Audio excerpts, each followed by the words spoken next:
ഇപ്പോൾ മുണ്ടക്കൈ ചൂരൽമല ദുരന്തം വന്നു. എല്ലാവരും ഒന്നിച്ചാണ് നിന്നത്. കാര്യങ്ങളിവിടെ പറഞ്ഞു കഴിഞ്ഞു. നമ്മൾ ഒരു കാര്യം പരസ്യമായി പറഞ്ഞിരുന്നു. ദുരന്തം വന്നു കഴിഞ്ഞപ്പോൾ രക്ഷപ്പെട്ടവർ അവരെ ജീവൻ രക്ഷപ്പെട്ടു എന്ന് മാത്രമേ ഉള്ളൂ. എല്ലാം നശിച്ചു, കയ്യിലുള്ളത് മുഴുവൻ നശിച്ചു. ഉറക്കത്താണ് സംഭവിക്കുന്നത്. ആർക്കും കയ്യിലുള്ളതൊന്നും എടുക്കാൻ പറ്റിയില്ല. അപ്പോൾ ഇട്ട ഉടുവസ്ത്രം മാത്രം. സ്വാഭാവികമായും അവരെ സഹായിക്കാൻ ഉദാരമതികളെല്ലാം മുന്നോട്ട് വരും. പക്ഷേ ആ ഘട്ടത്തിൽ ആദ്യ ദിവസം കഴിഞ്ഞപ്പോൾ തന്നെ സർക്കാർ നൽകിയ ഒരു മുന്നറിയിപ്പുണ്ട്.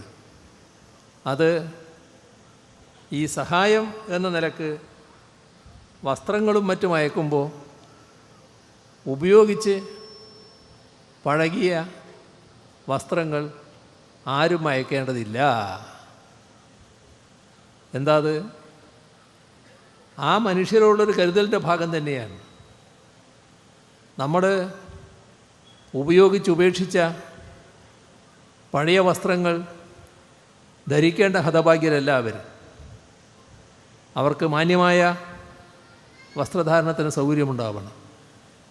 ഉപയോഗിച്ച കാര്യങ്ങളൊന്നും ഇങ്ങോട്ട് അയക്കരുത് എന്നതുകൊണ്ടാണ് പറഞ്ഞത്. അത് ദുരന്തബാധിതരുള്ള കരുതലിൻ്റെ ഭാഗമാണ്. ഇവിടെ പറഞ്ഞു അവർക്ക് സഹായം നൽകുന്നതിന് ആവശ്യമായ എല്ലാ സൗകര്യങ്ങളും ഒരുക്കി. ഒരു സംശയമില്ല, നാട്ടിലുള്ള എല്ലാവരും അതുമായി സഹകരിച്ചു. വിവിധ കേന്ദ്രങ്ങളിൽ നിന്ന് സഹായം എത്തിച്ചേർന്നു. അതൊന്നും വില കുറച്ച് കാണേണ്ടതില്ല. ഇപ്പോൾ ഉണ്ടായ സംഭവം ആശ്ചര്യകരമായതാണ്. ഒരു പഴയതും കൊടുക്കാൻ പാടില്ല എന്ന സമീപനം സ്വീകരിച്ച ഗവൺമെൻറ്റിൻ്റെ ഭാഗമായി നിൽക്കേണ്ട ഒരു പ്രാദേശിക സർക്കാർ, അവരാണ് ഈ പറയുന്ന പഴയ സാധനങ്ങൾ വിതരണം ചെയ്തു എന്ന് കേൾക്കുന്നത്. ഗുരുതരമായ പ്രശ്നമാണ്. അത് അന്വേഷിക്കുന്നുണ്ട്. അന്വേഷണം നടക്കുന്നതുകൊണ്ട് ഞാൻ മറ്റ് വിശദാംശങ്ങളിലേക്ക് ഇപ്പോൾ പോകുന്നില്ല. ഏതായാലും ഗവൺമെൻറ് അത്തരത്തിലുള്ള ഒന്നും സമ്മതിക്കില്ല. തീർത്തും നിയമവിരുദ്ധമായ, നൽകിയ നിർദ്ദേശങ്ങൾക്ക് വിപരീതമായ നടപടികളാണ് ഇവിടെ ഉണ്ടായിട്ടുള്ളത്. എന്തായിരുന്നു അതിൻ്റെ ഉദ്ദേശം? എങ്ങനെ ഈ പഴയ സാധനങ്ങൾ അവരുടെ കയ്യിലെത്തി? ഇതെല്ലാം പരിശോധനയിലൂടെ കണ്ടെത്തേണ്ട കാര്യമാണ്. എന്താണ് അതുമായി ബന്ധപ്പെട്ടുണ്ടായിരുന്ന ഉദ്ദേശം?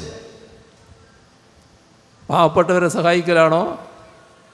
അല്ല, മറ്റേതെങ്കിലും തരത്തിൽ തങ്ങളിങ്ങനൊരു കാര്യം ചെയ്യുന്നുവെന്ന് ആ ദുരന്തത്തിൻ്റെ അതിതീവ്ര ഘട്ടം കഴിഞ്ഞതിന് ശേഷം ഇപ്പോൾ അതിൻ്റെ മേന്മ നേടുന്നതിന് വേണ്ടി ഉള്ള നടപടിയാണോ? അതിനുവേണ്ടി എന്തെങ്കിലും മാറ്റി വച്ചിട്ടുണ്ടോ? ഒന്നും അവസാനമായിട്ടിപ്പോൾ പറയാൻ കഴിയില്ല. എങ്കിലും ഇതെല്ലാം പരിശോധിക്കപ്പെടേണ്ട കാര്യമാണ്. അതുകൊണ്ടാണ് വിശദമായ പരിശോധന നടത്താൻ വിജിലൻസിനെ തന്നെ ചുമതലപ്പെടുത്തിയിട്ടുള്ളത്. ആ പരിശോധന പൂർത്തിയാകട്ടെ. എന്നാൽ മാസങ്ങൾ കടന്നു പോവുകയാണ്. നേരത്തെയുള്ള ദുരനുഭവം നമുക്കൊരു സഹായവും കേന്ദ്ര ഗവൺമെൻറ്റിന് ലഭിച്ചില്ല എന്നുള്ളതാണ്. ഇപ്പോഴും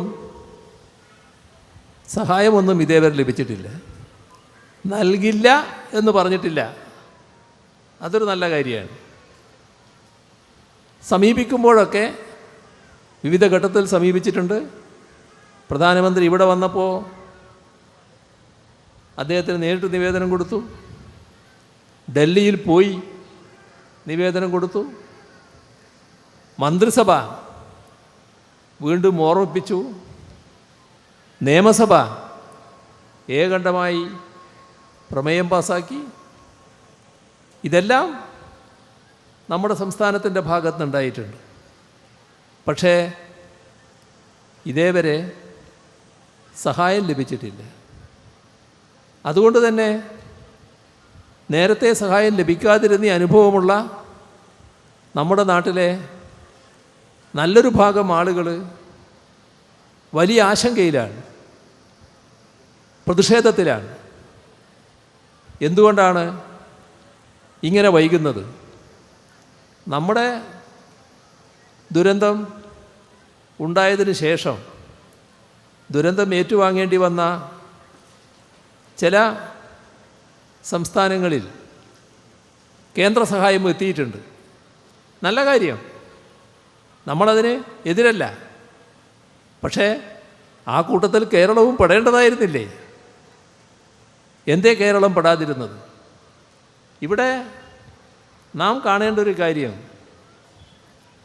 നാം എല്ലാ കാര്യങ്ങളും ഒന്നിച്ച്